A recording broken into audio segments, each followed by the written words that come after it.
Hello दोस्तों, कैसे आप सभी लोग। उम्मीद करते हैं आप सभी लोग मस्त होंगे, स्वस्थ होंगे और बोर्ड एग्जाम की प्रिपरेशन अच्छे से कर रहे होंगे।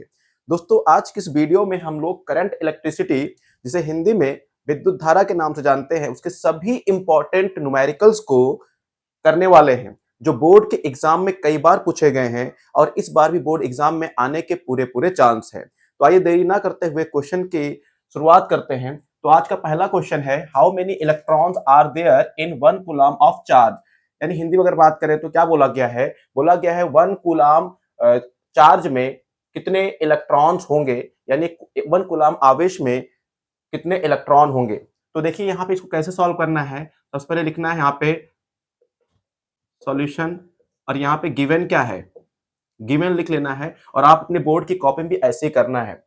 तो यहाँ पे 1 क्या दिया हुआ है, 1 कूलम ऑफ चार्ज, यानी जो ये 1 कूलम दिया हुआ है वो चार्ज दिया हुआ है। क्योंकि आपको पता है चार्ज की यूनिट क्या होती है, कूलम होता है, यानी आवेश का मात्रक क्या होता है, कूलम होता है। तो चार्ज कितना दिया है, 1 कूलम। और चार्ज को हम लोग किससे रिप्रेजेंट करते हैं, किससे लिखते हैं, क्यू से लिखते हैं। तो यहाँ से 1 कूलम हो जाएगा, ठीक है ना। ये 1 कूलम क्या दिया है, चार्ज दिया हुआ है, आवेश दिया हुआ है। आपको निकालना क्या है, हाउ मेनी इलेक्ट्रॉन्स। तो आपको ये बताना है कि 1 कूलम चार्ज में यानी आवेश में कितने इलेक्ट्रॉन्स होंगे। तो यहाँ पे नंबर ऑफ इलेक्ट्रॉन्स निकालना है। क्या निकालना है, नंबर ऑफ इलेक्ट्रॉन्स, जिसे हम लोग एन से रिप्रेजेंट करेंगे यहाँ पे क्वेश्चन मार्क। तो आपको क्या निकालना है, एन निकालना है, नंबर ऑफ इलेक्ट्रॉन्स निकालना है, यानी इलेक्ट्रॉन की संख्या। तो आपको क्यू और एन में एक फार्मूला पता होगा, आप लोग जानते होंगे, Q is equal to n into e होता है, ठीक है ना। यहाँ से एन निकालेंगे, यही आपका क्या है, नंबर ऑफ इलेक्ट्रॉन है। तो देखिए एन यहाँ पे मल्टीप्लाई में है, तो एन निकालना है, तो ई जो इसके साथ मल्टीप्लाई इधर आके डिवाइड हो जाएगा, यानी एन इज इक्वल टू हो जाएगा क्यू अपॉन ई, ठीक है ना। क्यू यहाँ पे कितना दिया, 1 दिया है। इलेक्ट्रॉन क्या हो, ये ई क्या है, तो मैग्नीट्यूड ऑफ इलेक्ट्रॉन और प्रोटॉन, यानी इसकी जो वैल्यू होती है, इसका जो मान होता है 1.6 इंटू 10 की पावर माइनस 19 होती है। अब इसको अगर हम सॉल्व करेंगे तो देखिए डेसिमल यहाँ पे एक डिजिट के बाद इसको हटाएंगे तो एक जीरो आपको ऊपर बढ़ाना पड़ जाएगा, ठीक है, इस तरीके से यहाँ पे हो जाएगा 16, ठीक है ना। और ये 10 की पावर माइनस 19 ऊपर गया तो 10 की पावर 19 हो जाएगा। 10 को अगर आप 16 से डिवाइड करो कितना आएगा, तो देखिए अगर आप डिवाइड करेंगे, यहाँ पे मैं करके दिखा देता हूँ। देखिए डिवाइड नहीं होगा तो यहाँ पे डेसिमल लगाएंगे, जीरो बढ़ाएंगे, 16 6 जा 96 ये आएगा, ठीक है। माइनस करेंगे 4 आएगा, फिर ठीक है 0.62 आ जाएगा। यहाँ से कितना आएगा, 0.62, तो यानी n इज इक्वल टू आ जाएगा 0.62। और यहाँ पे पावर में क्या है, 10 की पावर 19 तो है ही, ठीक है ना। तो इतने इलेक्ट्रॉन मौजूद होंगे, यानी इसका आंसर क्या आएगा, 0.62 इंटू 10 की पावर 19। तो 1 कूलम चार्ज में यानी 1 कूलम आवेश में 0.62 इंटू 10 की पावर 19 इलेक्ट्रॉन्स होंगे। अगर प्रोटॉन बोलता तो यही ऐसे ही निकाला जाता। तो आपका पहला क्वेश्चन हो गया। अब आइए दूसरे क्वेश्चन को सॉल्व करते हैं। तो आइए दोस्तों सेकंड वाला क्वेश्चन करते हैं, दूसरा क्वेश्चन करते हैं। तो क्वेश्चन में क्या बोला गया है, an electric current of 0.5 ampere flow through the filament of electric bulb for 10 minute, calculate electric charge flow in the circuit. अगर हिंदी में बात करें तो इसमें यह बोला गया है कि कोई बल्ब है जिसके फिलामेंट में, जिसके तंतु में 0.5 एम्पियर की धारा प्रवाहित होती है, कितने मिनट के अंदर, 10 मिनट के अंदर। यानी बल्ब के तंतु में 10 मिनट के अंदर 0.5 एम्पियर की धारा प्रवाहित होती है। तो पूछा गया है कि उसी तंतु में कितना आवेश प्रवाहित होगा। तो ये हिंदी में हो गया। इंग्लिश में फिर से रिपीट कर दें। बोला गया है कि किसी इलेक्ट्रिक बल्ब के फिलामेंट में 10 मिनट के अंदर 0.5 एम्पियर की करंट फ्लो होती है, तो उसी फिलामेंट में कितने चार्ज फ्लो होंगे, ये निकालना है। तो देखो अगर क्वेश्चन ना समझ में आए तो आप बस डेटा लिख लीजिए, आपका कॉन्सेप्ट खुद ही क्लियर हो जाएगा और कौन सा फार्मूला अप्लाई करना है वो फार्मूले को आप लगा पाएंगे। तो देखिए यहाँ पे बस ये पहचानिए क्या क्या डेटा दिया हुआ है। सबसे पहले यहाँ पे लिखेंगे सॉल्यूशन और गिवन, ठीक है। देखो an electric current of 0.5 ampere, ampere किसकी यूनिट होती है, करंट की होती है, यानी कि धारा की होती है, यानी करंट दिया हुआ है। तो करंट को हम लोग आई से लिखते हैं, आई इज इक्वल टू कितना, 0.5 एम्पियर है, ठीक है। Flow through the filament of electric bulb for 10 minute, minute किसकी यूनिट है, टाइम की, है ना, किसका मात्रक है, टाइम का। तो यानी टाइम दिया हुआ है टी, 10 मिनट दिया हुआ है, ठीक है। आपको फाइंड क्या करना है, निकालना क्या, calculate the electric charge flow in the circuit. आपको इलेक्ट्रिक चार्ज निकालना है, यानी आवेश निकालना है, जिसको हम लोग क्यू से लिखते हैं, यानी आपको क्यू निकालना है, ठीक है ना। तो देखो सबसे पहले जो आपका टाइम है वो सेकंड में होना चाहिए। तो पहले इसको आप सेकंड में बदल दीजिए। तो सेकंड में कैसे बदलते हैं, तो 10 मिनट है, मिनट 1 मिनट में कितना सेकंड होता है? 60 होता है, तो यानी 60 से आप इसको मल्टीप्लाई करोगे तो 60 इंटू 10 कितना हो जाएगा? 600 सेकंड हो जाएगा। देखिए हमने चेंज कर लिया, सारा डेटा हमने यहाँ पे लिख लिया है। आपको क्यों निकालना है? तो देखो बहुत बेसिक सा फार्मूला है, ये क्वेश्चन 1 या 2 नंबर में पूछा जाएगा, इससे ज्यादा पूछा भी नहीं जाएगा। देखिए आई दिया हुआ है यानी करंट दिया हुआ है, टी टाइम दिया हुआ है और आपको चार्ज निकालना है। तो आई टी और क्यू में एक फार्मूला होता है, आपने देखा होगा, I is equal to Q upon t होता है। I is equal to Q upon t. तो आपको क्यू निकालना है ना, तो टी डिवाइड में है, इधर जाके क्या हो जाएगा? मल्टीप्लाई हो जाएगा, यानी क्यू इज इक्वल टू हो जाएगा आई इंटू टी हो जाएगा। आई की वैल्यू कितनी है? 0.5 है, यहाँ पे रख देंगे फार्मूले में यहाँ पे। और टी कितना आया? देखिए ये वाला है 600 सेकेंड। इसको मल्टीप्लाई करेंगे यानी गुणा करेंगे, तो 6 5 जा 30। देखिए डेसिमल से डरने की जरूरत नहीं है, आप डेसिमल को इग्नोर कर दो, बस 5 को इससे मल्टीप्लाई कर दो, तो 6 5 जो 30 और ये जो 2 जीरो बचा था इसको आगे लगा देंगे। अब डेसिमल एक डिजिट के बाद, देखिए एक डिजिट के बाद डेसिमल है ना, इधर से लगा देंगे यहाँ पे, ठीक है ना। यहाँ से आ जाएगा 300 कूलाम। तो जो आंसर आएगा कितना आएगा? 300 कूलाम, यानी क्यू, क्यू की वैल्यू कितने आ गई, यानी चार्ज कितना आ गया, जिसे आवेश बोलते हैं, कितना आ गया? 300 कूलाम। ये आंसर हो गया। तो इस तरीके से क्वेश्चन नंबर सेकंड में हमने सॉल्व कर लिया है बच्चों। इस फार्मूले के ऊपर I is equal to Q upon t और Q is equal to n into e पे क्वेश्चन बोर्ड एग्जाम में जरूर पूछा जाता है, इसलिए इस फार्मूले पे प्रैक्टिस करके आप जरूर जाइएगा। और ये क्वेश्चन 2018, 2020 और 2024 में पूछा गया है, इंपॉर्टेंट है, इसलिए इसको आप जरूर देखिए। आइए क्वेश्चन नंबर थर्ड देखते हैं क्या है। तो आइए दोस्तों हम लोग क्वेश्चन नंबर थर्ड करते हैं, और अब ये दूसरे पैटर्न पर बेस्ड है। तो क्वेश्चन में क्या बोला गया? When a potential difference of 1.5 volt is applied across the ends of wire and electric current of 0.5 ampere flows if the length of the wire is 3 meters and cross section area is 6 into 10 की power minus 6 metre square, calculate its resistivity. इसको हिंदी में translate कर दे रहे हैं। इसमें ये बोला गया है कि कोई तार है जिसकी लंबाई कितनी है? 3 मीटर है, और उसके दोनों सिरों के मध्य जो विभवांतर है वो 1.5 वोल्ट है, ठीक है। और उसमें धारा कितनी प्रवाहित हो रही है? 0.5 एम्पीयर की धारा प्रवाहित हो रही है, और उस वायर का जो क्षेत्रफल है वो कितना है? 6 इंटू 10 की पावर माइनस 6 मीटर स्क्वायर है। तो उस वायर की प्रतिरोधकता क्या होगी? ठीक है ना, आपको समझ में आ गया होगा हिंदी में। अब देखिए, तो अगर ये क्वेश्चन नहीं समझ में आया, हालांकि ये क्वेश्चन बोर्ड एग्जाम में आजकल बहुत पूछा जा रहा है इस टाइप का क्वेश्चन, इसलिए ऐसे क्वेश्चन की प्रैक्टिस आपको ज्यादा से ज्यादा करनी है। अब ये क्वेश्चन अगर मान लो ना भी समझ में आए तो आपको कुछ नहीं करना, मैं बार बार बोल रहा हूँ कि आपको डेटा की पहचान होनी चाहिए कि दिया क्या क्या है। तो देखिए यहाँ पे, यहाँ लिखेंगे सॉल्यूशन और यहाँ लिखेंगे गिवन, यानी दिया है। देखो पढ़ेंगे question, when a potential difference of 1.5 volt. तो देखो वोल्ट है ना, यानी पोटेंशियल डिफरेंस यानी विभवांतर दिया हुआ है, जिसको V से लिखा जाता है, वोल्टेज को V से, कितना है? 1.5 वोल्ट है ये, ठीक है। आगे बढ़ेंगे, is applied across the ends of wire electric current of 0 point. Electric current दिया हुआ है यानी धारा दी हुई है 0.5 एम्पियर, जिसको I से लिखा जाता है, तो 0.5 एम्पियर यहाँ पे नोट कर लेंगे। फिर आगे बढ़ेंगे, if the length of the wire is 3 metre. Length दी हुई है यानी लंबाई कितना है? 3 मीटर है, जिसको L से लिखा जाता है, यहाँ पे लिखेंगे 3 मीटर, ठीक है ना। And cross section area is 6 into 10 की power minus 6 metre square. Cross section area यानी क्षेत्रफल गिवन है यहाँ पे, कितना है? एरिया को ए से लिखा जाता है, कितना? ये 6 इंटू 10 की पावर माइनस 6 मीटर स्क्वायर। आपको फाइंड क्या करना है? निकालना, कैलकुलेट इट्स रजिस्टिविटी।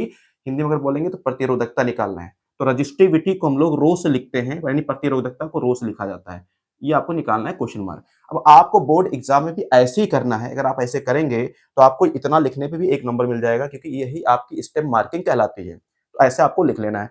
अब देखिए आपको रो निकालना है, तो हम यहाँ सॉल्व करते हैं किनारे। देखिए आपको पता है ना कि रो क्या होता है? रजिस्टिविटी, प्रतिरोधकता। इसका फार्मूला होता है, आपने एक ही फार्मूला पढ़ा होगा हाई स्कूल में, क्या होता है? पहले यहाँ लिख के दिखा दे रहे हैं, रो इज इक्वल टू होता है आर ए अपॉन एल होता है फार्मूला, ठीक है ना। अगर आपको रजिस्टिविटी निकालना है यानी प्रतिरोधकता निकालना है, तो यही फार्मूला लगाएंगे, R A upon L. R का मतलब होता है रजिस्टेंस यानी प्रतिरोध, ए का मतलब एरिया यानी क्षेत्रफल, और एल का मतलब लेंथ होता है, लंबाई होता है। तो अगर आपको ये निकालना है, रो निकालना है, रजिस्टिविटी प्रतिरोधकता निकालनी है, ये सारी वैल्यू आपको पता होनी चाहिए। तो आप यहाँ देखेंगे कि क्या ये जो डेटा हमने लिखा है क्या इसमें सब मौजूद है। तो देखिए आर रजिस्टेंस नहीं दिया हुआ है, यानी आपको निकालना पड़ेगा। ए, हाँ ए तो है, एल जो है एल भी है, आर आपके पास नहीं है, तो पहला काम आप क्या करेंगे? आर निकालेंगे, ताकि जब आर निकल जाएगा तो यहाँ पे रखेंगे फिर जाके ये निकलेगा। तो सबसे पहला काम क्या है? आपको आर निकालना है, तो यहाँ से आर निकालेंगे, ठीक है ना। तो आर कैसे निकालेंगे? आर ओम्स लॉ लगाएंगे, क्योंकि देखिए पोटेंशियल डिफरेंस, वोल्टेज दिया हुआ है और करंट दी हुई है, यानी वोल्टेज और करंट दिया हुआ है, तो R इज इक्वल टू क्या होता है, V अपॉन I होता है, ठीक है ना। अब यहाँ से V की वैल्यू कितनी है, 1.5 है, और I करंट यानी धारा कितनी दी है, 0.5 दिया हुआ है, 5 दिया हुआ है। देखिए डेसिमल से डेसिमल यहाँ चला जाएगा, क्या बचेगा 15 और यहाँ हो जाएगा 5, 5 1 जा 5, 5 3 जा 15, यानी R इज इक्वल टू जो आ गया वो 3 ओम आ गया। R हमने निकाल लिया, बस हमको R की जरूरत है, R निकाल लिया। अब हम लोग रजिस्टिविटी यानी प्रतिरोधकता निकालेंगे, जिसका फार्मूला क्या होता है, rho is equal to R A upon l होता है। सारी वैल्यू यहाँ रख देंगे। R कितना आया है, 3 आया है। ए कितना दिया हुआ है, ए देखिए 6 इंटू 10 की पावर -6 दिया हुआ है, ठीक है। एल कितना दिया हुआ है, एल दिया हुआ है 3, 3 दिया हुआ है, तो 3 से 3 आपका चला जाएगा, तो रो इज इक्वल टू हो जाएगा, यानी रजिस्टिविटी प्रतिरोधकता इक्वल टू हो जाएगा 6 इंटू 10 की पावर -6। अब आप बहुत इंपॉर्टेंट है, इसकी यूनिट भी पूछता है बोर्ड एग्जाम में, यानी इसका मात्रक भी पूछता है। तो इसकी यूनिट यानी इसका मात्रक क्या होता है, ओम, ओम मीटर, क्या होता है, ओम मीटर होता है। तो इस तरीके से जो रजिस्टिविटी निकालनी थी, यानी जो प्रतिरोधकता निकालनी थी, वो कितनी आई है, 6 इंटू 10 की पावर -6 ओम मीटर, ये आ गई। ओम मीटर इसकी यूनिट होता है, इसका मात्रक होता है, आप इसको याद रखेंगे। तो इस तरीके से हमने क्वेश्चन नंबर 3 सॉल्व कर लिया है, जो कि बोर्ड एग्जाम में काफी बार ये भी पूछा गया है। तो आइए अब क्वेश्चन नंबर 4 को सॉल्व करते हैं। दोस्तों इस क्वेश्चन को करने से पहले, यानी जो क्वेश्चन नंबर 4 था, इसको करने से पहले आपको कुछ हम इंफॉर्मेशन दे दें, जानकारी दे दें कि हम जितने भी क्वेश्चन करवा रहे हैं, इसी से रिलेटेड और भी क्वेश्चन हम यहाँ पे आपको देंगे। आपको वो घर पे प्रैक्टिस करना है और जो भी आंसर आएगा उसको कमेंट में बताना है। और अगर आंसर नहीं भी आएगा, आप नहीं निकाल पा रहे हैं, तो आप उसको कमेंट बताइएगा, हम उसको सॉल्व करके फिर दूसरी वीडियो बना देंगे। क्योंकि आप जितना ज़्यादा खुद से प्रैक्टिस करेंगे, उतना ही ज़्यादा बेनिफिट होगा। क्योंकि हम तो यहाँ पे क्वेश्चन करवा ही दे रहे हैं, लेकिन सबसे ज़्यादा ज़रूरी है कि आप खुद उसकी प्रैक्टिस करिए। तो प्रैक्टिस के लिए हम आपको कुछ क्वेश्चंस अलग से देंगे, जो कि इन्हीं सारे क्वेश्चन से रिलेटेड होंगे। ठीक है ना? तो आपको ज़्यादा प्रैक्टिस करनी है। तो आइए क्वेश्चन 4 देखते हैं क्या है। A piece of wire of resistance R is cut into 5 equal parts. These parts are then connected in parallel. If the equivalent resistance of this combination is R, then find the ratio of R upon R dash. यानी इस question में क्या बोला गया, पहले आपको हम समझा दें। इस क्वेश्चन में ये बोला गया है कि कोई वायर है, मान लीजिए वायर है, इसका रेजिस्टेंस कितना है, R दिया हुआ है, क्लियर, यानी इसका प्रतिरोध कितना, R दिया हुआ है। अब इसको 5 पार्ट में कट किया गया, यानी 5 भागों में इसको काटा गया है, और कट करने के बाद, काटने के बाद जो ये अलग अलग पार्ट आए हैं 5, उसको पैरेलल में जोड़ा गया है, पैरेलल में कनेक्ट किया गया है। ठीक है ना? अब पैरेलल में जब कनेक्ट किया गया है, तो उसका जो इक्विवेलेंट रेजिस्टेंस है, यानी जो तुल्य प्रतिरोध है, वो कितना दिया हुआ है, यहाँ पे R डैश दिया हुआ है। ठीक है ना? तो आपसे पूछा है कि R अपॉन R डैश का रेशियो क्या होगा, यानी R अपॉन R डैश क्या होगा। उम्मीद करते हैं आपको समझ में आ गया होगा। ठीक है, अब यहाँ पे हम जब डायग्राम समझाएंगे तब भी आपको समझ में आएगा। देखिए यहाँ पे क्या बोला गया है, एक वायर है, क्या है, एक वायर है, इसका रेजिस्टेंस कितना है, इसका प्रतिरोध कितना दिया हुआ है, R दिया हुआ है। ठीक है, अब क्वेश्चन बोला गया है कि इसको 5 इक्वल पार्ट में कट किया गया है, काटा गया है, जैसे 1 2 3 4, 1 2 3 4 5, कितने इक्वल पार्ट में, 5 इक्वल पार्ट में इसको कट किया गया है। ठीक है, पूरे का रेजिस्टेंस, पूरे का प्रतिरोध कितना था, R था। अब इसको 5 इक्वल पार्ट में कट कर दिया गया। ठीक है, कट कर दिया गया। अब इन पांचों पार्टों को पैरेलल में कनेक्ट किया गया है, यानी समांतर क्रम में जोड़ा गया है। ठीक है ना? जोड़ने के बाद, यानी कनेक्ट करने के बाद, जो इक्विवेलेंट रेजिस्टेंस है, जो तुल्य प्रतिरोध है, वो क्या बोला गया है कि वो R डैश है। क्या है, R डैश है। तो जब हमको पैरेलल कॉम्बिनेशन में इसको कनेक्ट करना है, जोड़ना है, तो हमको हर एक पार्ट का रेजिस्टेंस पता होना चाहिए, तभी तो हम कनेक्ट करेंगे। तो देखो इस पार्ट का कितना आएगा, इसका R अपॉन 5 आ जाएगा। बस ऐसे ही करना है। टोटल कितना दिया हुआ है, R दिया हुआ है, एक पार्ट का निकालना है। तो कैसे निकालेंगे, कितने पार्ट में इसको कट किया गया, 5 पार्ट में कट किया गया ना, तो 5 से इसको डिवाइड करेंगे तो हर एक का निकल जाएगा। इसका भी कितना आ जाएगा, R अपॉन 5 आ जाएगा, इसका भी कितना आ जाएगा, R अपॉन 5, इसका भी कितना आएगा, रेजिस्टेंस यानी प्रतिरोध, R अपॉन 5 आ जाएगा, इसका भी कितना आ जाएगा, R अपॉन 5 आ जाएगा। ठीक है ना?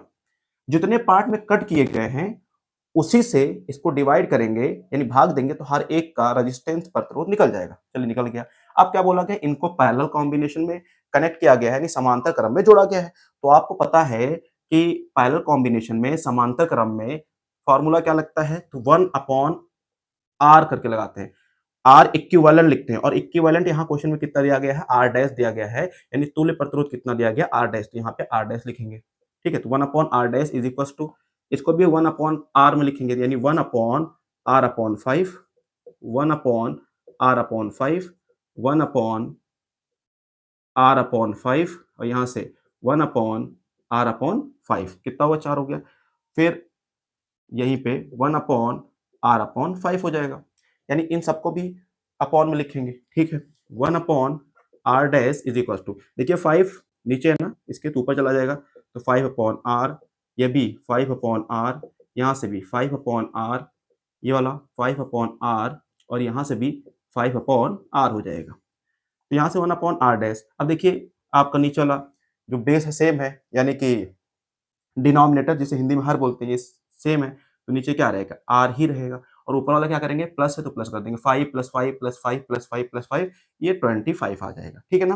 अब आपसे बोला क्या है, r/r निकालना है, यानी r आपको नीचे रखना है और r ऊपर आना चाहिए। तो देखिए r डिवाइड में है, इधर भेज देंगे तो मल्टीप्लाई हो जाएगा, तो r × 1 आपका r हो जाएगा और यहाँ पे r, यहाँ बचेगा क्या, 25। तो r/r की जो वैल्यू आएगी, जो मान आएगा वो कितना आ जाएगा, 25 आ जाएगा। इस तरीके से इसका आंसर कितना आ गया है, 25 आ गया है। तो ये भी काफी इंपॉर्टेंट क्वेश्चन है, ये भी बोर्ड एग्जाम में पूछा गया है, ठीक है ना। आइए क्वेश्चन नंबर 5 को देखते हैं क्या कह रहा है। दोस्तों ये वाला क्वेश्चन जो सर्किट के ऊपर बेस्ड है, यानी परिपथ के ऊपर आधारित है, ये बोर्ड एग्जाम में हर बार पूछा जाता है। इस क्वेश्चन को तो आपको जरूर पढ़ के जाना है, क्योंकि ये क्वेश्चन लगभग बोर्ड एग्जाम में पूछ लिया जाता है। देखो इस चैप्टर के अंदर 3 टॉपिक पे आपको जरूर पढ़ के जाना है। जो स्टार्टिंग हमने पहले और दूसरा क्वेश्चन करवाया वो काफी इंपॉर्टेंट है। दूसरा सर्किट के ऊपर और पावर के ऊपर जो भी इसके बाद करवाएंगे, ये 3 क्वेश्चन तो आपको जरूर पढ़ के जाना है, क्योंकि ऐसे क्वेश्चन बोर्ड एग्जाम में पूछे जाते हैं। और सबसे ज्यादा क्वेश्चन इस टाइप का आता है जो कि 4 मार्क्स या फिर 6 मार्क्स में आता है, यानी लॉन्ग में आता है। तो आइए देखते हैं क्वेश्चन में क्या बोला गया है। In the following circuit R1 is equal to 5 ohm, R2 is equal to 10 ohm, R3 is equal to 30 ohm, R4 equal to 5 ohm, R5 equal to 20 ohm and battery is 18 volts. Calculate the total electric current in this circuit. यानी ये बोला गया है कि इस circuit में देखिए R1, R2, R3, R4, R5 ये रेजिस्टेंस कनेक्ट है, इसकी वैल्यू यहाँ क्वेश्चन में दी हुई है। और ये जो बैटरी है इस कितने वोल्ट की है, 18 वोल्ट की, वो ही दिया हुआ है, ठीक है ना। तो आपसे पूछा है कि इस इलेक्ट्रिक सर्किट के अंदर, यानी इस परिपथ के अंदर कितनी करंट फ्लो होगी, कितनी धारा प्रवाहित होगी, ठीक है ना। तो आपको करंट निकालना, धारा निकालना है, ठीक है ना। लेकिन हम एक क्वेश्चन अपनी तरफ से भी पूछेंगे, क्योंकि ये भी क्वेश्चन बोर्ड एग्जाम में आता है। हम ये बोलेंगे कि पॉइंट ए और बी के बीच पोटेंशियल डिफरेंस क्या होगा, यानी कि विभवांतर क्या होगा, आपको ये भी निकालना होगा, ठीक है ना। तो ये मैं अपनी तरफ से ऐड कर रहा हूँ। ये 3-4 बार क्वेश्चन में पूछा गया है। अब इस टाइप के क्वेश्चन को आप कैसे करेंगे, देखो कभी-कभी क्या होता है कि ये जो रेजिस्टेंस की वैल्यू दी हुई है, वो सर्किट के अंदर ही लिख दिया जाता है, ठीक है ना। और कभी-कभी क्या है, इसको क्वेश्चन में दे दिया जाता है, जैसे यहाँ पे R1, R2, R3 लिखा है, इसकी वैल्यू यहाँ दी हुई है, ठीक है। और कभी-कभी यहीं पे दे दिया जाता है, तो इससे कोई प्रॉब्लम नहीं है। आप चाहो तो इसकी वैल्यू यहीं पे लिख सकते हो, ठीक है ना। लेकिन हम इस क्वेश्चन के अकॉर्डिंग इसको सॉल्व करेंगे, तो सबसे पहले क्या लिखा जाता है सॉल्यूशन। यहाँ पे देखो गिवन है, क्या गिवन है, R1 is equal to 5 ohm given है, R2 कितना है, 10 ओम है, R3 कितना गिवन है, 30 ओम है और R4 कितना है, 5 ओम है और R5 की वैल्यू कितनी है, 20 ओम है, ठीक है ना। और बैटरी का वोल्टेज कितना है, यानी यहाँ पे पोटेंशियल डिफरेंस का वोल्टेज कितना है बैटरी का, इसको V से लिखेंगे। V कितना है यहाँ पे, 18 वोल्ट है, कितना है, 18 वोल्ट, ठीक है। अब आपको निकाल calculate the total electric current in the circuit. तो ध्यान रहेगा, टोटल इलेक्ट्रिक करंट बोला है, यानी कि कुल धारा बोला है। तो टोटल इलेक्ट्रिक करंट कौन सी करंट होती है, जो ये बैटरी से निकलती है पॉजिटिव टर्मिनल से, यानी यहां से जो निकलती है यही आपको निकालना है। तो अगर टोटल इलेक्ट्रिक करंट आपको निकालना है, तो आपको ओम्स लॉ पता होगा। करंट निकालने का I इज इक्वल टू क्या होता है, V/R होता है फार्मूला, ये आप जानते हैं। तो अगर ये I जो है वो टोटल इलेक्ट्रिक करंट है, यानी टोटल इलेक्ट्रिक करंट निकालना है, अगर ये I आपका टोटल इलेक्ट्रिक करंट है, तो V भी क्या होगा, टोटल वोल्टेज होना चाहिए। और इस तरीके से जो रेजिस्टेंस, जो प्रतिरोध है, ये भी क्या होना चाहिए, टोटल रेजिस्टेंस होना चाहिए, यानी कुल प्रतिरोध होना चाहिए। और टोटल रेजिस्टेंस को, यानी कुल प्रतिरोध को हम लोग आर इक्विवेलेंट के नाम से जानते हैं, यानी कि तुल्य प्रतिरोध के नाम से जानते हैं। तो यानी कि इक्विवेलेंट रेजिस्टेंस यहाँ पे होना चाहिए। तो अगर आपको टोटल करंट निकालनी है, तो टोटल वोल्टेज चाहिए होगा और इक्विवेलेंट रेजिस्टेंस यानी तुल्य प्रतिरोध चाहिए होगा। तो सबसे पहला काम क्या है कि आपको आर इक्विवेलेंट निकालना पड़ेगा, यानी कि इक्विवेलेंट रेजिस्टेंस और तुल्य प्रतिरोध निकालना होगा, ताकि हम यहाँ पे रख के करंट को निकाल पाए, ठीक है ना। तो देखिए इसको कैसे हम सॉल्व करेंगे, तो यहाँ पे हमने लिख दिया, ठीक है। तो हम देखेंगे कि देखिए यहाँ से जो करंट आ रही है जब ये यहाँ पहुँचेगी, तो कुछ करंट इसमें चली जाएगी, कुछ इसमें चली जाएगी, कुछ इसमें चली जाएगी। यानी करंट देखो डिवाइड हो रही है, करंट जो है आपकी बँट रही है। तो इस तरीके से हम कह सकते हैं कि जो R1, R2, R3 है, ये पैरेलल कॉम्बिनेशन में है, समांतर क्रम में है। तो पहले इन तीनों का हम टोटल रेजिस्टेंस निकालेंगे, यानी इन तीनों का कुल प्रतिरोध निकालेंगे, जिसके लिए हम इन तीनों के लिए टोटल के लिए क्या यूज़ करेंगे? R डैश यूज़ करेंगे, ठीक है ना? तो देखो ये कॉम्बिनेशन है, समक्रम में है, तो पैरेलल कॉम्बिनेशन में टोटल निकालने के लिए जिसको हम R डैश बोल रहे हैं, कैसे लिखते हैं? 1 अपॉन R डैश लिखते हैं। तो 1 upon R dash equals to 1 upon R1, 1 upon R2 और 1 अपॉन R3 ये दिया हुआ है। सारी वैल्यू को हम यहाँ पे रख लेंगे। तो 1 अपॉन R1 कितना है? 5 है। 1 अपॉन R2 कितना है? 10 है और R3 कितना है? 30 है। ठीक है ना? तो यहाँ 1 upon dash is equals to देखो ये जो तीनों हैं, ये अलग-अलग हैं यानी इनका हम अ, एलसीएम ले लें या आप दूसरा तरीका भी अप्लाई कर सकते हैं कि पहले 2-2 को सॉल्व करें फिर तीनों करें। लेकिन एलसीएम लेना आसान है, तो इन तीनों को अगर हम एलसीएम लेंगे तो आपका आ जाएगा 30 कितना आ जाएगा? 30 आ जाएगा। अब क्या करेंगे, यहाँ पे क्या लिखेंगे? तो 5 से इसको डिवाइड करेंगे। क्या करेंगे? 5 डिवाइड करेंगे। तो 5 6 जा कितना होता है आपका? 1 अपॉन 5, 1 अपॉन 10 और 30।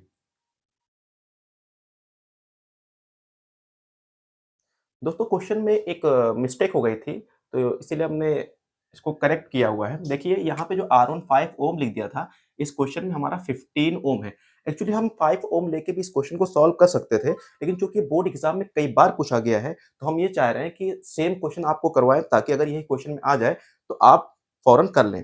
तो यहाँ पे 5 ओम हमने लिखा था गलती से, लेकिन क्वेश्चन में क्या था 15 ओम था, तो इसीलिए इसको हमने करेक्ट कर दिया है और यहाँ पे भी क्या कर देंगे 15 ओम कर देंगे। अब इसको हम सॉल्व करेंगे। तो वही पैटर्न आपका ये पैरेलल कॉम्बिनेशन में है तो 1 अपॉन r डैश हमने लिख लिया। यहाँ से 1 अपॉन 15 हो जाएगा और यहाँ से 1 अपॉन 10 हो जाएगा और यहाँ से 1 अपॉन 30 R3 की वैल्यू क्या है 30 दी है। अब आपको पता है इसको सॉल्व करने के कई तरीके हैं। आप चाहो तो पहले इन दोनों को सॉल्व कर लो, फिर उसके बाद इसको सॉल्व कर लो। लेकिन हम यहाँ पे इन तीनों का एलसीएम निकालेंगे ताकि जल्दी हो जाए। तो इन तीनों का जब आप एलसीएम लेंगे तो कितना आ जाएगा 30 आ जाएगा, ठीक है ना? अब क्या करते हैं ऊपर क्या लिखते हैं? इस 30 को 15 से डिवाइड करेंगे, भाग देंगे। तो 15 से जब इसको डिवाइड करोगे तो 2 आएगा और 2 से फिर इसको मल्टीप्लाई करते हैं तो 2 इंटू 1 यहाँ पे 2 आ जाएगा, फिर प्लस। फिर अब इस 30 को इससे डिवाइड करते हैं, भाग देते हैं। तो 10 से जब 30 को डिवाइड करोगे 3 आएगा और फिर 3 से इस ऊपर वाले को मल्टीप्लाई करके यहाँ लिखते हैं तो 3 आ जाएगा। ठीक है ना? फिर 30 तो यहाँ पे है ही है, यहाँ पे ऊपर 1 लिख देंगे, ठीक है? तो इस तरीके से कितना आ जाएगा 6 अपॉन 30 आ जाएगा, 6 1 जा 6, 6 5 30 यानी 1 अपॉन 5 आ गया। अब देखिए r डैश नीचे इसको पलट देंगे तो r dash is equals to आ जाएगा आपका 5 ओम, ठीक है ना? यानी इसकी जगह क्या आ गया 5 ओम आ गया। अब इसको हम चेंज करके इसकी जगह पे एक रेजिस्टेंस r डैश बना देंगे, ठीक है? ऐसे ही किया जाता है। तो यहाँ पे क्या आ गया r डैश आ गया कितने ओम का 5 ओम का। अब इसी तरीके से देखिए जब ये करंट आगे जाएगी जो टोटल करंट है तो कुछ इसमें जाएगी कुछ इसमें जाएगी। तो देखिए ये भी किसमें आपका पैरेलल कॉम्बिनेशन में है यानी कि समांतर क्रम में है। तो इसको भी हम यहीं पे जल्दी से निकाल लें। इसके लिए हम जो टोटल रेजिस्टेंस आएगा यानी जो कुल प्रतिरोध इसके लिए आएगा उसको हम R डबल डैश बोल रहे हैं, ठीक है ना? और ये भी पैरेलल कॉम्बिनेशन में है यानी समांतर क्रम में तो इसके लिए भी क्या लिखेंगे 1 upon R double dash is equals to 1 upon R4 plus 1 upon R5, ठीक है ना? तो देखिए यहाँ से हमको लग रहा है दिखेगा नहीं, तो इसलिए इसको हम ऊपर सॉल्व कर दे रहे हैं, यहाँ पे 1 upon r dash is equals to 1 upon R4 plus 1 upon R5, ठीक है ना? तो 1 अपॉन R4 कितना है यहाँ पे देख लेंगे 5 है और R5 कितना है यानी यहाँ पे रखना हमको तो 1 अपॉन 20 हो जाएगा। इसको जब हम सॉल्व करेंगे तो देखिए आप क्या चाहो इसका एलसीएम ले सकते हो या फिर हम ये कह रहे हैं कि दोनों को इक्वल कर लीजिए तब ये सॉल्व हो जाएगा। तो 5 को अगर हम 20 बनाना चाहते हैं, इसको 4 से मल्टीप्लाई करेंगे, तो आपको ऊपर भी 4 से मल्टीप्लाई करना पड़ेगा, गुणा करना पड़ेगा। तो 4 से मल्टीप्लाई करेंगे तो 4 हो जाएगा और नीचे को 4 से मल्टीप्लाई करेंगे, तो ये 20 हो जाएगा और यहाँ पे 1 अपॉन 20 है। तो देखिए दोनों सेम हो गया ना? तो जब सेम हो गया तो नीचे 20 आ जाएगा और 4 प्लस 1 ये 5 हो जाएगा। 5 1 जा 5, 5 4 जा 20। तो इस तरीके से यहाँ पे जो हम 1 अपॉन r डैश साइड में लिख रहे थे, वो कितना आ जाएगा 1 अपॉन 4। तो r डबल डैश की वैल्यू कितना आ जाएगी 4 ओम आ जाएगी। ठीक है? तो इस तरीके से हम लोगों ने इसको भी सॉल्व कर लिया है। इसकी जगह क्या आ गया है आपका टोटल, इन दोनों रेजिस्टेंस की जगह पे हमारा एक सिंपल सा एक सिंगल रेजिस्टेंस आ गया जिसको R डबल डैश बोलते हैं। इसकी वैल्यू कितनी आई है 4 ओम आ गई है, ठीक है ना? तो हमने इसको सॉल्व कर लिया। अब देखिए हमको अब फिर से ये करंट जो इसमें जा रही है, वही करंट देखिए इसमें जाएगी, वही करंट इसमें जाएगी। यानी इस तरीके से हम कहेंगे कि देखिए इन दोनों ही रेजिस्टेंस में सेम करंट फ्लो हो रही है, समान धारा प्रवाहित हो रही है। तो इस तरीके से ये जो आपका रेजिस्टेंस है, ये सीरीज में जुड़ा होगा, यानी श्रेणी क्रम में जुड़ा होगा। और इसके बाद देखिए आपके पास कोई रेजिस्टेंस बच नहीं रहा है, तो यानी ये फाइनल स्टेप आपका होगा, लास्ट स्टेप होगा। और यहाँ पे हम डायरेक्ट इक्विवेलेंट रेजिस्टेंस यूज करेंगे। तो आर इक्विवेलेंट लिखेंगे, यानी टोटल रेजिस्टेंस आप पूरी सर्किट का हम निकालने जा रहे हैं, यानी पूरे परिपथ का हम तुल्य प्रतिरोध निकालने जा रहे हैं। तो कैसे निकालेंगे? क्योंकि ये दोनों सीरीज कॉम्बिनेशन में है, श्रेणी क्रम में है, तो क्या करते हैं, सिंपली इसको प्लस कर लेते हैं, आर डैश और R double dash. R dash की वैल्यू कितना आई है, 5 है, और आर डबल डैश की वैल्यू कितना है, 4 आई है। तो प्लस कर लेंगे तो 9 ओम आ जाएगा। यानी इस पूरे सर्किट का जो इक्विवेलेंट रेजिस्टेंस आ गया, टोटल रेजिस्टेंस आ गया, अगर हिंदी में बात करें तुल्य प्रतिरोध आ गया, कितना आ गया, 9 ओम आ गया, जो हमको निकालना था। ठीक है ना? अब इतना आप लोग लिख लीजिए या स्क्रीनशॉट ले लीजिए, फिर आगे का प्रोसेस क्या है उसको हम करेंगे, क्योंकि यहाँ पे स्पेस नहीं है। तो अब देखिए आर इक्विवेलेंट यानी टोटल पूरे सर्किट का टोटल रेजिस्टेंस निकल के आ गया है, पूरे परिपथ का कुल प्रतिरोध निकल के आ कितना, 9 ओम आ गया। लेकिन हमारा क्वेश्चन क्या था? हमारा क्वेश्चन ये था, देखिए यहाँ पे दिया हुआ है टोटल इलेक्ट्रिक करंट क्या होगी, यानी कि कुल विद्युत धारा क्या होगी परिपथ में। तो देखो हमने स्टार्टिंग बता दिया था कि अगर आपको आई निकालना, करंट निकालना है, तो ओम्स लॉ का यूज करेंगे, I is equal to V upon R. और आई क्या है, टोटल करंट है। अगर ये टोटल है तो वोल्टेज भी क्या होगा, टोटल होगा। और आर रेजिस्टेंस भी क्या होगा, टोटल रेजिस्टेंस होगा, यानी कुल प्रतिरोध होगा, जिसको हम लोग इक्विवेलेंट रेजिस्टेंस हिंदी में तुल्य प्रतिरोध बोलते हैं। ठीक है ना? तो यहाँ पे लिख देंगे। तो V क्या है, वोल्टेज आपका देखो दिया हुआ है, यहाँ पे लिखेंगे 18। और R इक्विवेलेंट कितना आया है, यानी तुल्य प्रतिरोध कितना आया है, 9 ओम आया है। तो इसे डिवाइड करेंगे तो आपका आ जाएगा 2। और करंट की यूनिट क्या होती है, एम्पियर। तो इस तरीके से टोटल करंट यानी कुल धारा कितना निकल के आई है, 2 एम्पियर आई है। ये आपका आंसर हो गया। तो इतना ही आपका क्वेश्चन ने पूछा था। लेकिन हमने बोला था कि हमारी तरफ से एक क्वेश्चन और होगा कि ए और बी के बीच पोटेंशियल डिफरेंस कितना होगा, ए और बी के बीच। ठीक है ना? तो इसको कैसे निकालेंगे? तो देखिए V इज इक्वल टू क्या होता है, I इंटू आर होता है। ठीक है ना? अभी I कौन सी है, तो ये जो करंट आ रही है वही करंट तो यहाँ पे जाएगी, यही निकालना ना ए और बी के बीच में। तो क्या होगा फार्मूला, पोटेंशियल डिफरेंस यानी विभवांतर निकालना, जिसको V से लिखा जा रहा है, आई इंटू आर होगा। तो आई हमको चाहिए, तो यहाँ पे आई कितनी है, तो यही करंट तो जा रही है, इसकी वैल्यू हमने कितना निकाला है, 2 निकाला है। और आर क्या है, यहाँ ए और बी के बीच हम निकाल लेना पोटेंशियल डिफरेंस विभवांतर। तो इसके बीच में रेजिस्टेंस कितना है, प्रतिरोध कितना है, तो देखिए कितना टोटल 5 है, तो यहाँ पे लिख देंगे 5। और मल्टीप्लाई करेंगे तो कितना आएगा, 10 आ जाएगा, 10 वोल्ट।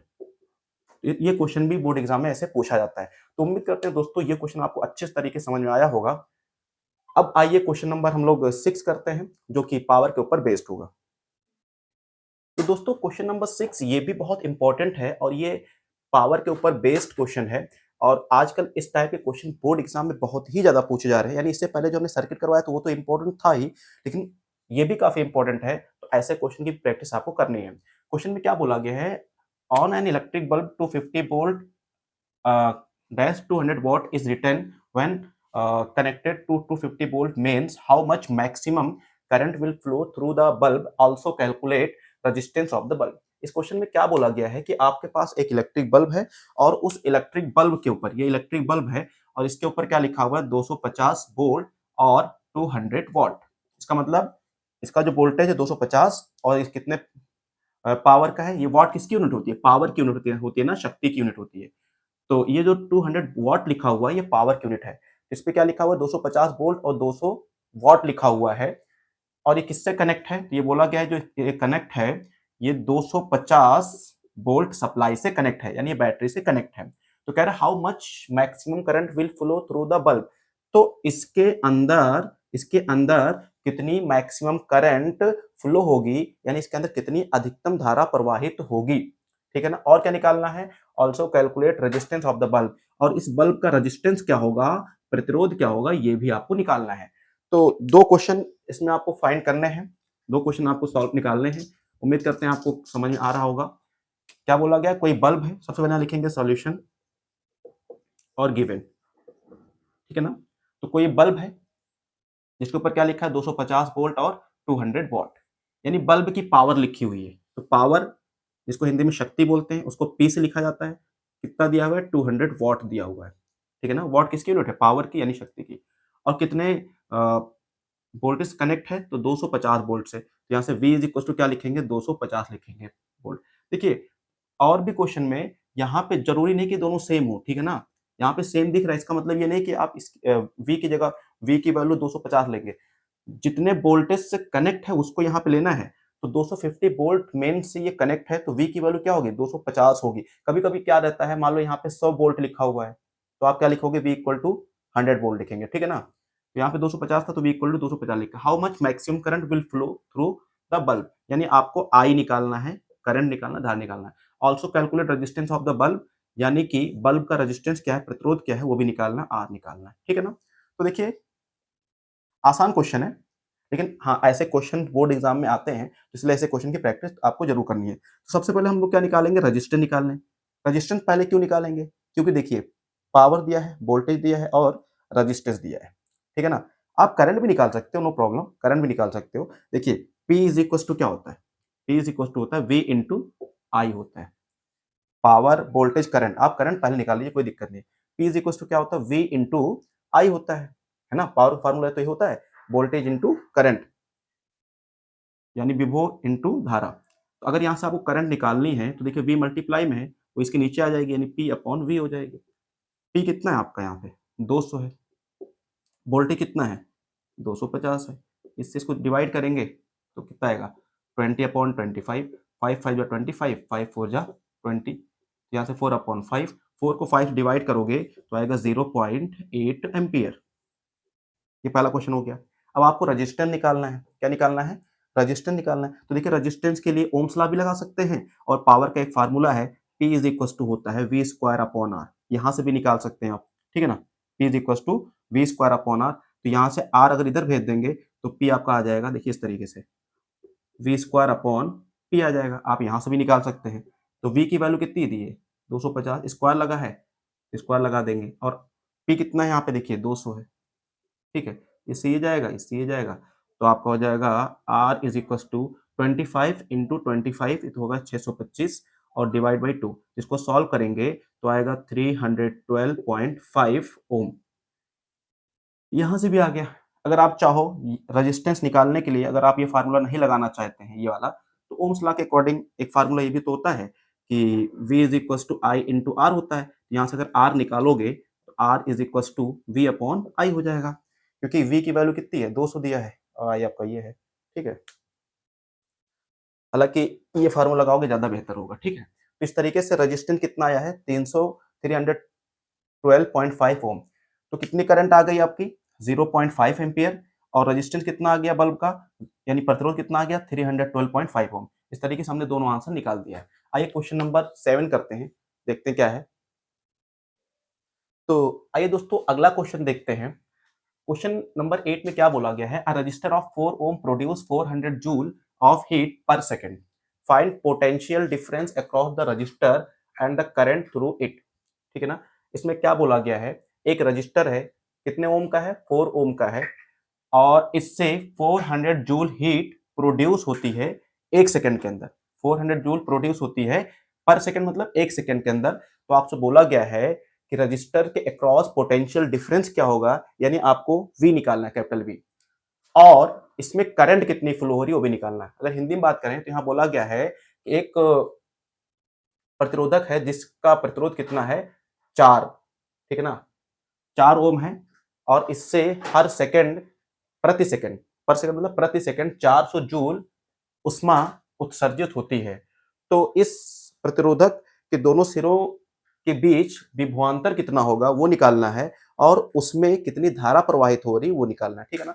तो देखिए बहुत आसान है क्वेश्चन। इसको सबसे पहले कैसे करेंगे, हाँ लिखेंगे सॉल्यूशन, ठीक है, और गिवन, गिवन। तो देखिए जो जो डेटा गिवन को देख लेंगे। रजिस्टर ऑफ 4 ओम, ओम किसकी यूनिट होती है, रेजिस्टेंस की होती है, यानी प्रतिरोध की होती है, जिसको हम लोग आर से लिखते हैं। आर कितना हो जाएगा यहाँ से, 4 ओम हो जाएगा।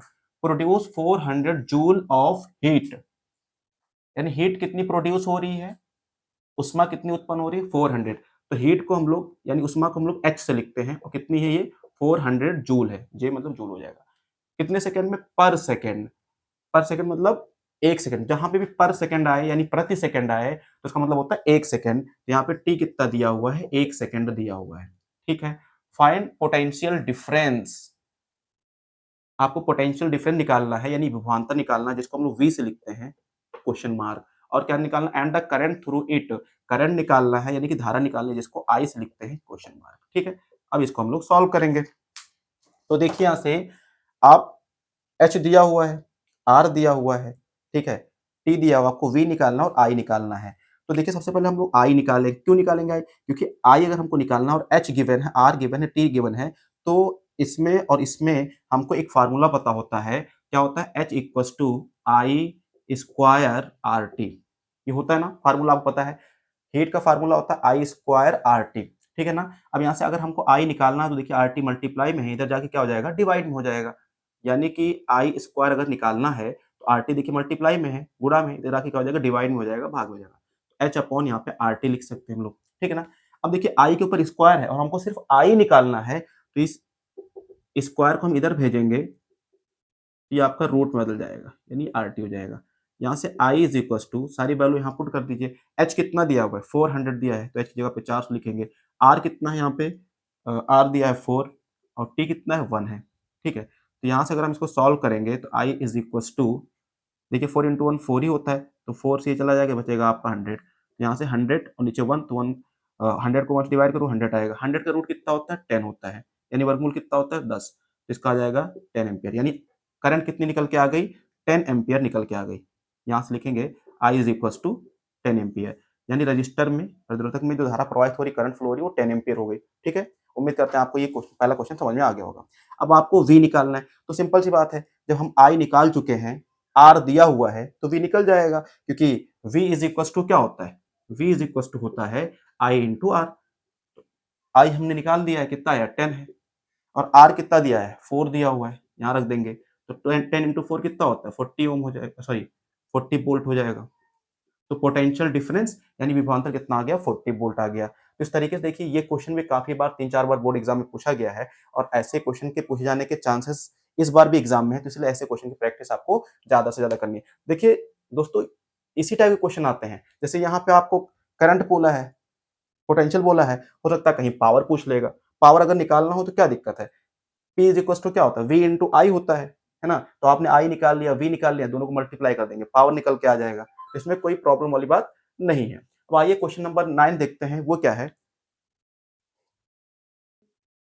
तो दोस्तों ये क्वेश्चन भी बहुत इंपॉर्टेंट है, ये इस पिछली बार 2025 में पूछा गया है और कई बार बोर्ड एग्जाम में पूछा जा चुका है। तो आइए इस क्वेश्चन को सॉल्व करते हैं। क्वेश्चन में क्या बोला है, अ 200 what refrigerator is operated for 10 hours daily, find the cost of energy consumption for 30 days at the rate of ₹6 पर किलोवाट आवर। देखिए आपको समझ में आ गया होगा, नहीं भी आया तो फिर से मैं आपको समझा रहा हूँ। इसमें यह बोला गया है कि आपका एक रेफ्रिजरेटर है, ठीक है ना, क्या है, रेफ्रिजरेटर है, अगर ऐसा समझो तो यानी आपके पास एक फ्रिज है, कितने वॉट की है, यानी इसकी पावर दी हुई है 200 वॉट की है, इसकी पावर कितनी है 200 वॉट, यानी इसकी शक्ति कितनी है 200 वॉट है, और ये ऑपरेट की जाती है पर डे, यानी प्रतिदिन कितने घंटे चालू रहती है, 10 घंटे तक चालू रहती है, यानी 10 घंटे तक काम करती है, ठीक है, और लगातार कितने दिनों तक, 30 दिनों तक ये चलती रहती है। तो कहा जा रहा है कि कितना, फाइंड द एनर्जी कंजम्पशन, तो ये कितना एनर्जी कंज्यूम करेगी, और मतलब आपको यूनिट निकालना है, एनर्जी कंज्यूम करेगी मतलब आपको यूनिट निकालना है, कितनी ऊर्जा ये, इसका ऊर्जा का कंजम्पशन होगा, आपको यूनिट निकालना है, ठीक है ना। और साथ में ये बोला गया है कि अगर पर किलोवाट आवर, यानी 1 किलोवाट आवर के लिए अगर 6 रुपया देना पड़ रहा है, तो टोटल कितना रुपया आपको देना पड़ेगा, ठीक है ना।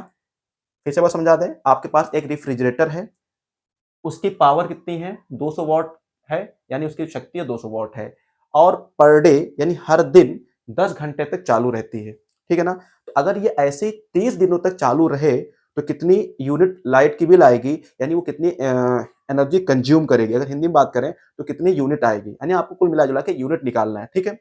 और दूसरा क्वेश्चन क्या बोला गया है कि अगर एक यूनिट का यानी 1 किलोवाट आवर का 6 रुपया लगता है, तो टोटल कितना रुपया आपको पे करना होगा, ठीक है। तो कैसे करेंगे इसको, सबसे पहले यहाँ पे लिखेंगे सॉल्यूशन गिवन, क्या दिया है 200 वॉट, यानी ये पावर है, वॉट किसकी यूनिट होती है, पावर की, शक्ति की, तो 200 वॉट दिया हुआ है, और टाइम कितना दिया हुआ 10 आवर, ये दिया है कितना 10 आवर दिया है, ठीक है ना।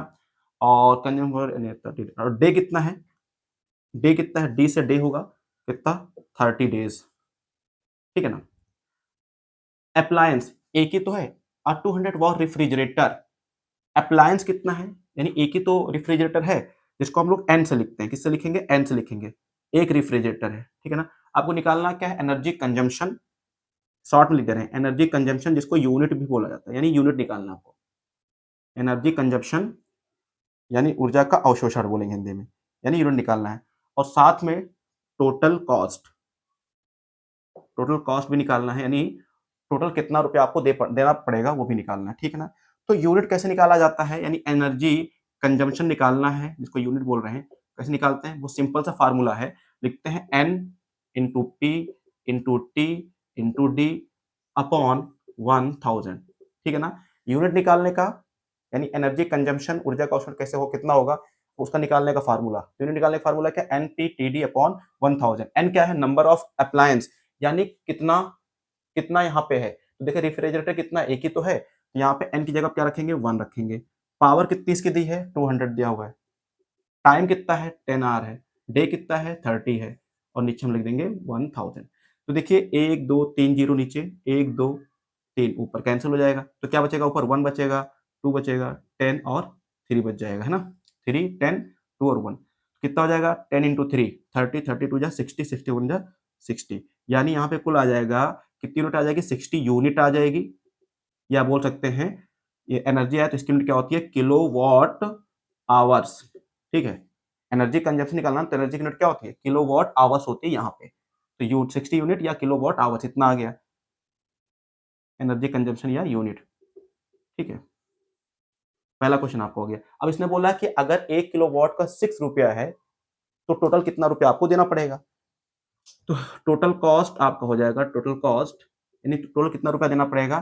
तो देखो एक का कितना है, 6 है, तो 60 का कितना होगा, तो मल्टीप्लाई कर लेंगे, 6 इंटू 60 हो जाएगा आपका 360 आरएस, यानी 360 रुपया आपको देना पड़ेगा। यानी हम कह सकते हैं कि आपके घर के अंदर एक महीने में, मतलब एक रेफ्रिजरेटर चलने की वजह से एक महीने में 60 यूनिट बिल आएगी, और उसके लिए आपको कितना रुपया देना होगा, 360 रुपया देना होगा।